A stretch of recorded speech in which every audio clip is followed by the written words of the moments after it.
Good afternoon, everyone. This is Tim Carey, and I'm the Health and Safety Team Lead. I want to welcome everybody to our virtual learning session today, covering holiday stress and mental health. Our guest speaker is Ann Steffen from KEPRO, our Employee Assistance Program provider. Ann has a master's degree in counseling psychology and a postmaster's degree in organizational psychology. She has over 25 years of clinical counseling experience and specializes in organizational counseling, providing training and management consultation services to a variety of organizations, and is certified in critical incident stress management, responding to various types of critical incidents, providing on-site support to individuals to promote rapid and safe recovery from disruptive events, and believes in working in partnership with people, utilizing their strengths to help them sort out their challenges and achieve their goals.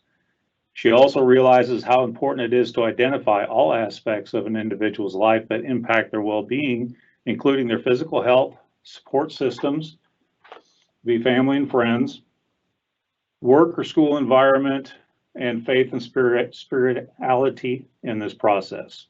If you have questions during this session, feel free to input them into the question and answer. You do have the choice. You can have your name posted with the question, or if you want to remain anonymous, you can do so just by clicking the box in the question area.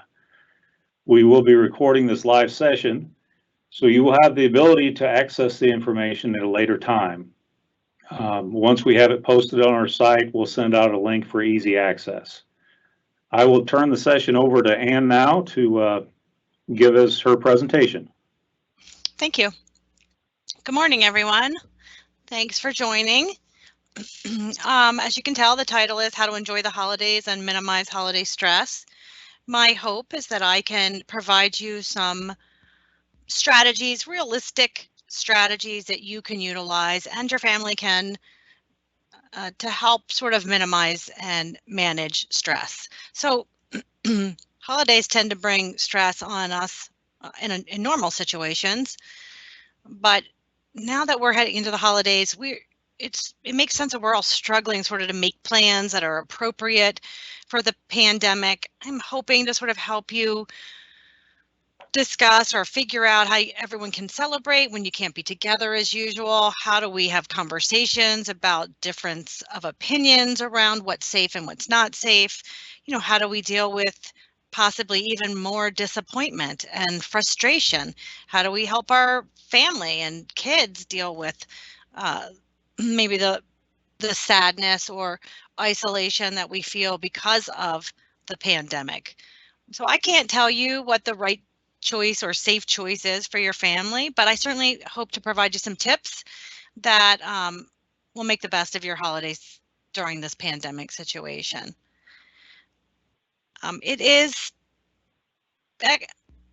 Experts really talk about overall that holidays bring us stress on a regular basis. So I just want you all to know that it would make perfect sense, and it is probably just the realistic expectation that because of what's going on with us and all the different changes and all the sort of lack of control that we have, that this potentially could cause you even more stress than normal. So let's talk about how we go about sort of managing that stress. And this, in all honesty, can be used for any sort of stress, but we're going to sort of focus it around the holiday. So I'm hoping that we can identify where the source of your stress is coming from. I can provide you some tips for how to manage it. And then really, we just talk a little bit about, since everything is very different and new, how we can make this our holiday. It really is about focusing on the things that we can control and not the things that we can't. So overall, this is just the APA, the American Psychological Association, says that on average, a lot of people experience stress during the holidays. And on top of the stress, it's fatigue. So especially for those of you now who are either working from home or going into work, along with kids who possibly are at home trying to virtually learn, or spouses that are at home working, or family members, parents that you can't see and get to, it's exhausting just in and of itself. So when you add like the holiday stress, it can be even more exhausting. So my hope is to really sort of make you recognize that all of this makes sense. I don't want you to be alarmed if you feel stress. I definitely want to talk about what stress looks like and when you should maybe recognize that you got to put some things in place. But overall, it really is about balance. It is about recognizing what causes you stress, putting some strategies in place, and trying to sort of flip your perspective to what you can control. So generally, the leading cause of stress is financial. That's not a surprise. But on top of that, I would say if we were to do a study this year, that financial may not be the highest level of stress. Potentially, it has a lot to do with all of the things that we have not been able to do, all of the restrictions, the fear, the isolation, all of those things definitely have a significant effect on how we feel and stress. So other than financial, there are some effects. These are some of the things that you can feel during the holiday season on top of a pandemic. So 52% say they are irritable, 28% eat too much, right? Don't feel so great.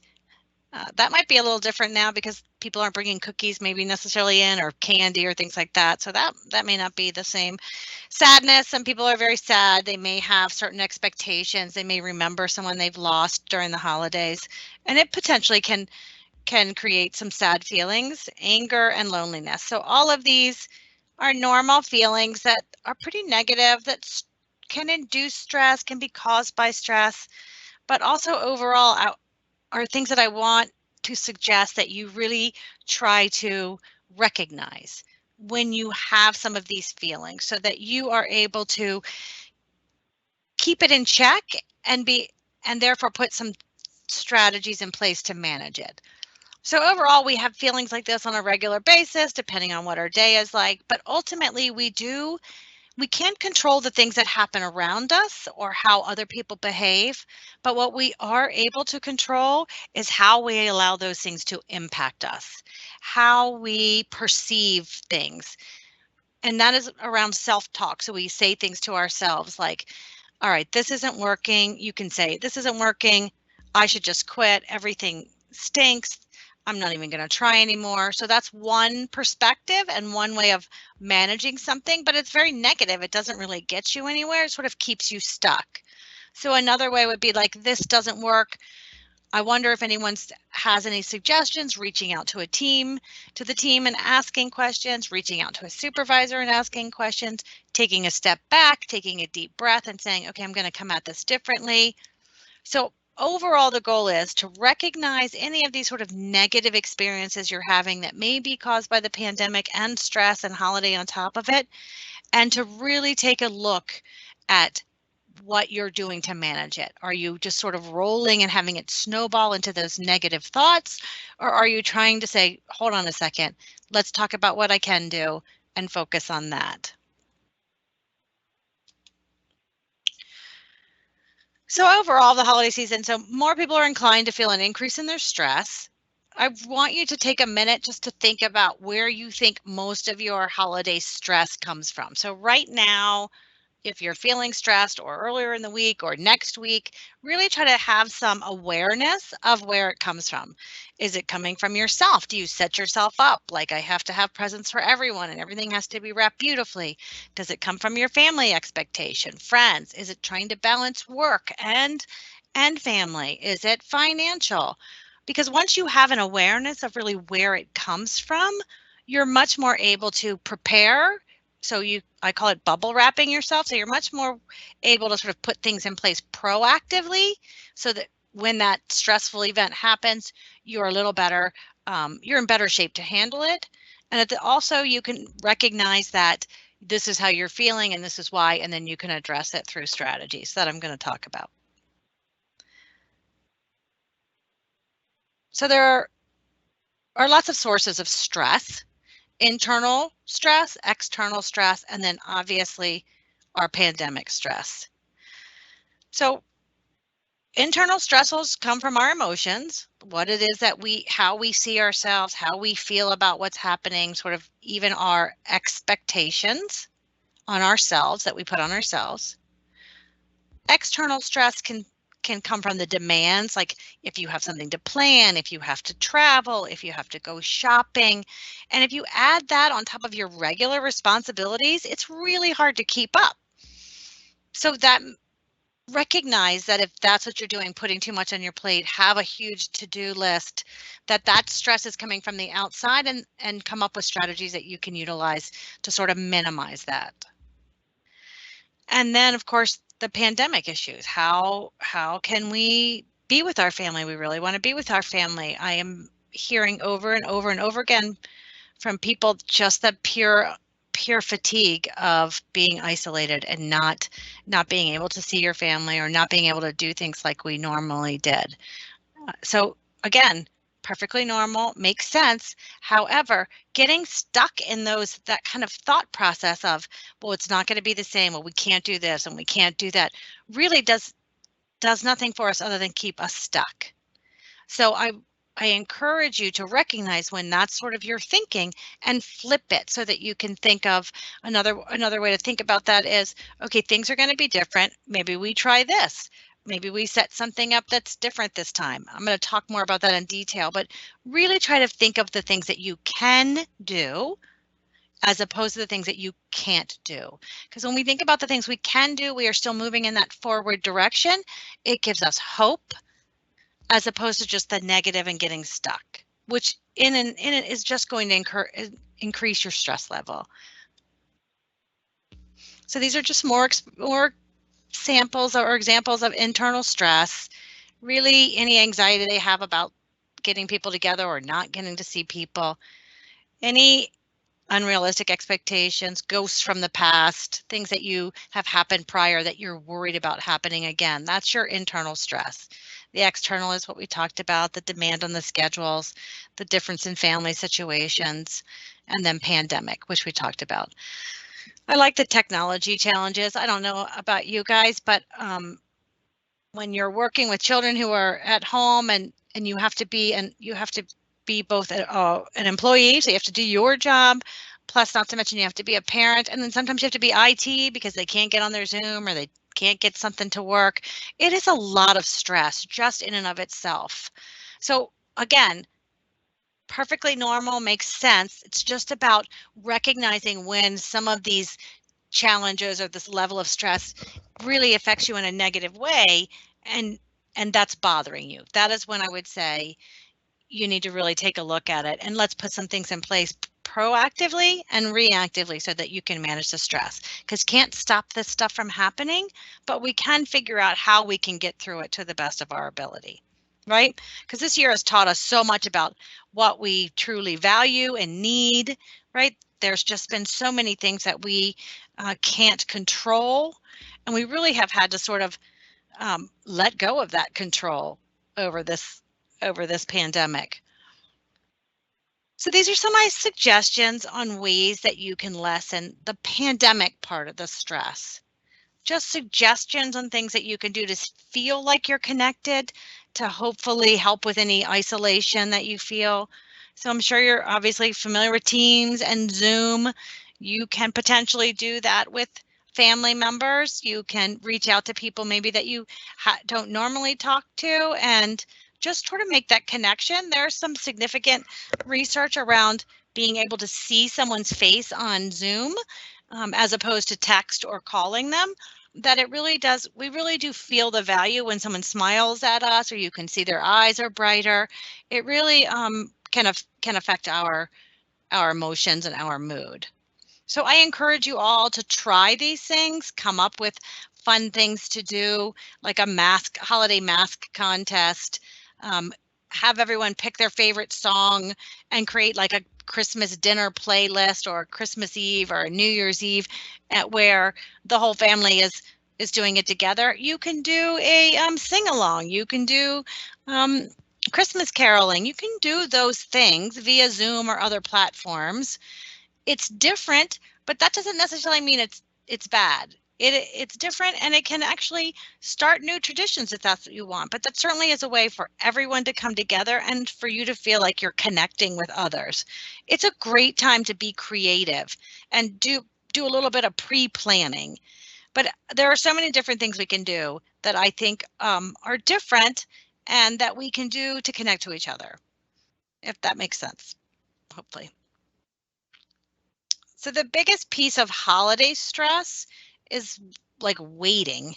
So I would say don't wait to make plans. I would discuss rules of get-togethers in advance for your kids, for your family. I would stay the course on that. And what I mean by that is if you're saying that you're only having this many people, or everyone has to wear a mask, or you're doing things outside, stick to that. The other piece is starting new traditions, give kids a voice, and then let everyone express their disappointment. So I don't want you all to think that I'm saying all you have to do is think positive and everything will be positive. I'm not necessarily saying that. I think it's important to recognize that realistically, we all have lost so many things over this period of pandemic. Kids have lost graduations, we have lost baby showers, birthdays, weddings. Like that's significant, and those are losses. And people can grieve those. You don't necessarily have to lose a human being to have grief or to feel that sense of loss. And it is important that you talk about feeling disappointed. I just encourage you not to get stuck there. So if you feel that you're sad because you haven't seen your parents, or you haven't seen a sibling, or you haven't seen somebody, I mean, I could say almost in 6 months, it's okay to feel that way and talk about feeling that way, but then I would encourage you to figure out what you can do. If you can't physically be with them, how can you still connect and get your needs met? So when I say don't wait to make plans, I really do feel like now's the time to, if you are having your family over, to really set that up now, to not wait to see so for where I am, the state our numbers are up really high, and they keep like elevating things and changing. But I wouldn't wait until that happens. I would sort of figure this out now, because the more predictability you can create, the better it is for everyone. And people can make choices as to whether or not they feel safe coming to someone's home or whatever it is. I wouldn't play it by ear. I would really try to get ahead of it. Again, it's that proactive. And it really does help people have time to make good decisions and get comfortable with whatever it is that's decided. It's especially important, I feel like, for kids and even maybe some elder people, that they sort of know what's going to happen, because it is going to be such a change. So when you discuss rules, it's in advance about who's coming or what you're doing or how you're going to eat your food. It's buffet style or whatever. I really feel like you need to be very clear. So everyone, like, together getting on a call and laying out what people are comfortable with. For example, should people be tested before they come? Are we hugging? Are we wearing masks? Because it just will lend itself to not having to be reactive in a moment where somebody says, well, I don't want to wear a mask, or I want to put my own food on my plate, or whatever it is. So I really do feel like if you get ahead of that and set up the ground rules and have a discussion, have a conversation, that people can all sort of weigh in, and you guys can come to a compromise and figure out what works for you. Or even maybe somebody has some other creative ideas. So again, and this goes for in life in general, try to get in front of things, have a conversation. Don't just assume that you know how people are feeling. Give everybody an open forum to sort of talk about what they want, what they need, and then you're going to have to come to a compromise, because you can't make everybody happy. But at least having the conversation, people can feel heard, and you guys can discuss what feels best for everybody. And then anybody who doesn't feel that way can make their choice of maybe not coming or doing something different. So stay the course. I said that it's really about sticking to what your rules are. And this goes for, again, anything in life. It's important that you set those boundaries and you keep those boundaries. And it's especially important for kids, because they watch what we do and they definitely can learn from this. You can set a great example. So what this says is really like, if someone comes in, if you're having a gathering, you're having family, and someone comes in and goes in for a hug, you say, remember, hold on, we talked about this. We can I don't know, elbow people are doing, whatever it is that you decided you were comfortable with. But stick to the rules that you have, because they're in place and everyone agreed to them. And it's important that you feel comfortable and keep everyone safe. So another way to reduce the stress during this pandemic is to be creative. Start some new traditions. So if you're not able to have dinner with your family or friends, do something else like I suggested. I really would love to know if anybody at the end wants to talk about something maybe that they did at Thanksgiving, or where they have come up with some creative ways to do things differently. But ultimately, you can help your family, friends, children, everybody recognize how to think creatively and to look at things in a way that we recognize what we can't control without getting stuck in it, and that we utilize our creativity to talk about how we feel, the losses, the frustration, and then put some sort of strategy in place that isn't exactly what we want or what we're used to, but still can give us a positive outcome. That's the definition sort of resiliency, if you're familiar with that, is having all these difficult situations, but being able to sort of come back and finding the positive in them. Okay, so this is the same thing I talked about earlier, really just about allowing people to feel how they feel. If your parents are upset and they don't think they want to come up, or they are frustrated that they can't have Christmas dinner, or that plans are going to be changed. Same thing with kids who really struggle. Why can't I go to my friend's house? Why can't my friends come over? Why can't? So I just had a birthday party. My daughter just had a birthday, and we did not have a birthday party, but we got creative. And obviously at first she was like, I don't understand. Why can't everyone can wear a mask? And it really wasn't the right idea. It really isn't fair when numbers are up for us to put a bunch of people in one place. So we talked about it. It is frustrating that this is sort of life. This is the reality. We can't control what's happening around us, but we can try to come up with something that is still fun for everyone safely. So again, talk about it. It's the reality. We aren't happy. Things are different, but that doesn't necessarily mean we have to get stuck there. Okay, whoops. So this is a method, this is a strategy to manage stress. And this is any stress, but obviously we're sort of talking about holiday stress. So it's called the TARP method. And it stands for tune in, analyze, respond, and prevent. So tune in is really what I talked about, like having an awareness of ourselves, recognizing any physical signs of stress. So physical signs can manifest itself pretty much a million ways: anger, frustration, tearfulness, sadness, anxiety, headaches, stomach aches, fatigue.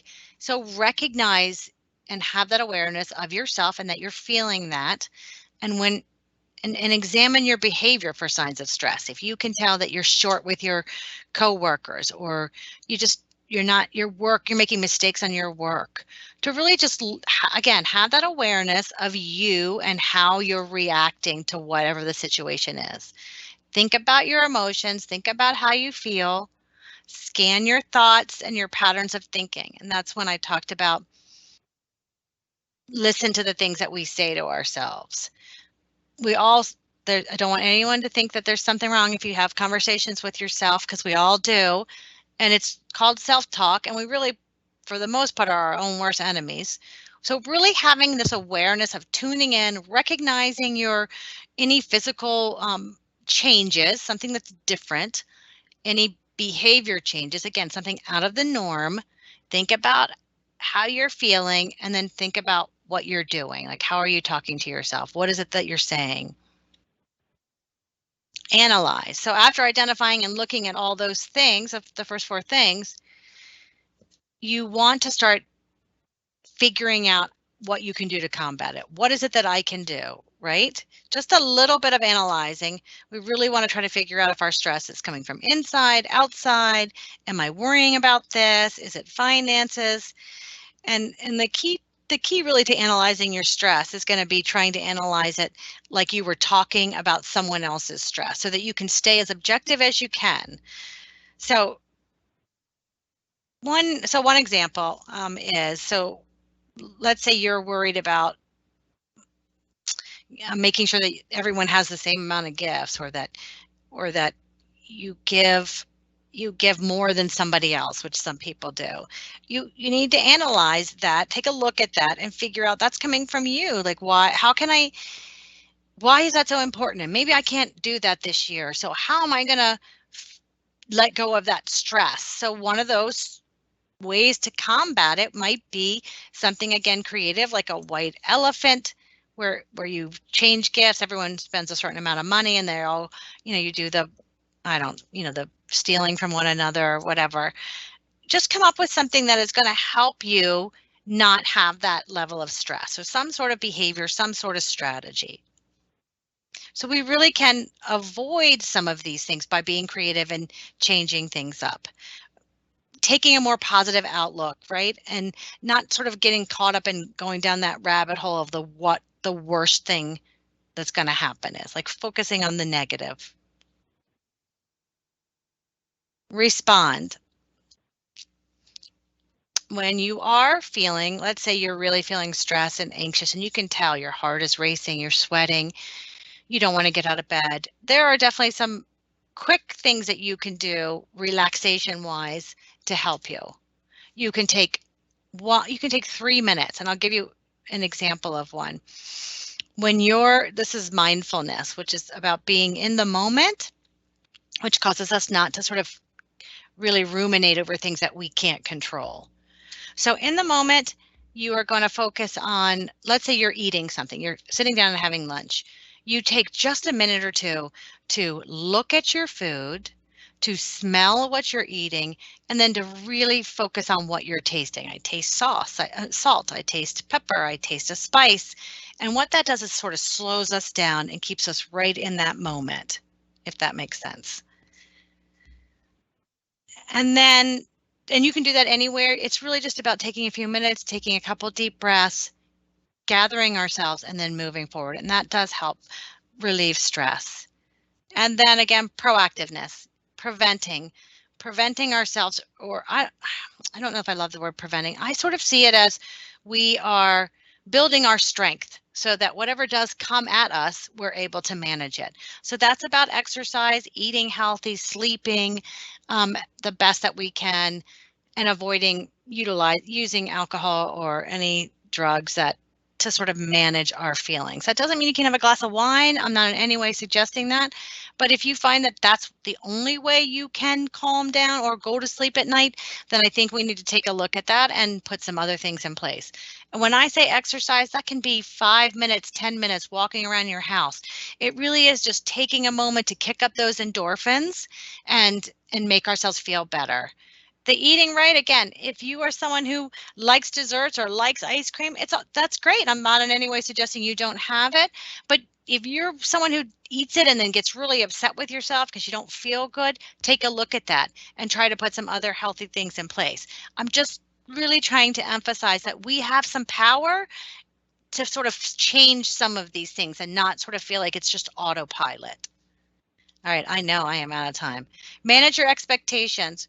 Recognize that everything is different and that no matter what, you are juggling a lot of things, and you just have to give yourself credit for doing the best you can do in this moment. None of us really are on a regular basis functioning at 100% like we used to, because there's just so many things that are unknown and that are changing. So be honest about your feelings, recognize that, adjust situations, be realistic, just acknowledge the limitations of the situation that we are in. These are just some specific questions you can ask yourself. You do have access to this PowerPoint, so I don't know that I'm going to go over them, but just some things that you can do to make sure that you are really managing your expectations and not setting yourself up These are some suggestions for planning ahead, getting creative about making new traditions, really utilizing your creativity to prevent the exhaustion and the disappointment. Sticking to a budget, survival techniques. So having a balance of autonomy and connectedness, like knowing your limitations and being creative so you feel connected, having a positive attitude, really being aware of what you say to yourself, being mindful how important self-care is, that you do need to try to get as sleep when you can, healthy sleep, not necessarily alcohol-induced sleep or anything like that. Eat well, exercise, and take some time for yourself. It is all about that balance, and balance changes on a daily basis. Okay, shoo.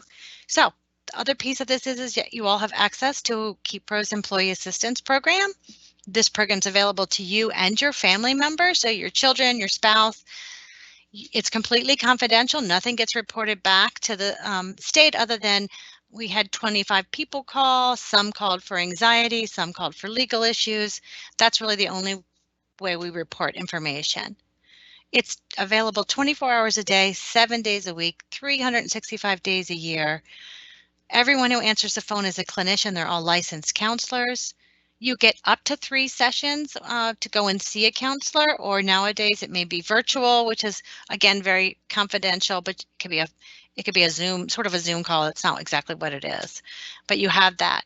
Any managers on the line, you can call and we have management consultations. You can talk about an employee you're concerned about, ask questions about maybe how to approach an employee that's you think is struggling. We're happy to help you. Financial legal consultation, you get a free 30-minute consultation with an attorney or a financial advisor. If you decide that you want more information from them and hire them, they work at a 25% discounted rate. Child care, elder care. I talked a lot about maybe having a parent in a different state. If you have any concerns and you feel like they need some care and you can't get there, you could call us, give us the parameters for what you're looking for. We'll do all the research for you and send you that information. Therefore, you can then call those places and see who can come and help out and take care. Convenience services, very much the same thing. Anything you're looking for, from travel to air conditioning, whatever, you can call and say, look, who has the best reviews, and we'll do all that research for you. And then finally, there's a website. It's eaphelplink.com. You have to put a code in. The code is Iowa. There are tons and tons and tons of articles, webinars, lots of information on COVID, how to talk to your kids about it, how to manage working from home, how to manage having to go into work when other coworkers work from home, all of that. There's tons of articles around anything, not just COVID, if you're interested in taking a look at that. All right, I sped through that, so I greatly apologize. If anybody has any questions, I am going to stop sharing my screen and I'm happy to answer them.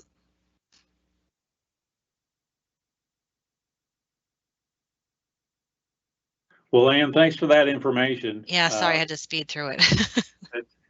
I wish we had a little bit more time because there's a lot of really good information there that you were presenting to us.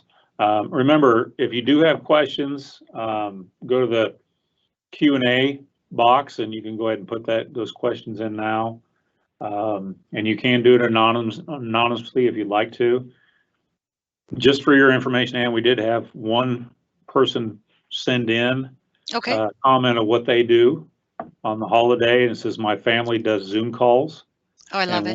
One person is in charge of creating a Kahoot. Oh. And then we play it together all over Zoom. Okay, guess what? I'm stealing that one. Thank you so much for that. Yeah, it creates great conversations and fun memories. It does. That's fabulous. You're the first person I haven't heard that one yet, but I'm going to use it because my kids play Kahoot at school, so that's great, and we're very competitive. So that's a great one. Somebody wrote, not a question, but the Waking Up app is yes. Thank you for sharing that. There are a lot of great apps that really help you kind of center yourself and do mindfulness exercises. And mindfulness, like I said, with that food one, you can almost do them anywhere and as long or short as you'd like, but it really does sort of help you center and calm down and then move on with your day. Okay. One question that we had earlier was when you're dealing with trying to set the rules that you talked about, Yes. do you have a suggestion for the peer pressure that you're going to get from certain family members? I mean, I think you have to have a discussion. I mean, again, I don't think you're going to make everyone happy. I think everyone's coming in with their own feelings around it. I think you just have to, if you are, let's say, if you are the odd man out, then you have to make a conscious decision as to whether or not you feel safe enough to go to that event with that or not go to the event. Ultimately, you're going to have to make a decision that's best for you and your family. That would be it. I would just keep coming in trying to say, well, try to compromise. What if we did this? What if we did it outside? What if we did it there's tons of ways you can do things, I think, to stay safe. But ultimately, if you don't feel comfortable, I would strongly encourage you to sort of set that boundary and not feel the pressure to change it. Okay. Well, I don't see any more questions coming in at this time, so if you want to turn your camera on for just a second, that's right. Anna, we'll let everyone, everybody see what I'm going to take my headphones off because I don't like that look. Hold on. Hi, everybody. There you go. Okay, I really want to thank you, Ann, for coming on and putting this on for us. And I want to remind everybody that we are recording this, so we will have it on our site for everybody to be able to review at a later time. But other than that, I'd like to thank everybody for joining us today, and hopefully you found this as beneficial as I did. Thank you very much. Yeah, thank you. Take care, everybody. Have a great holiday. Stay safe.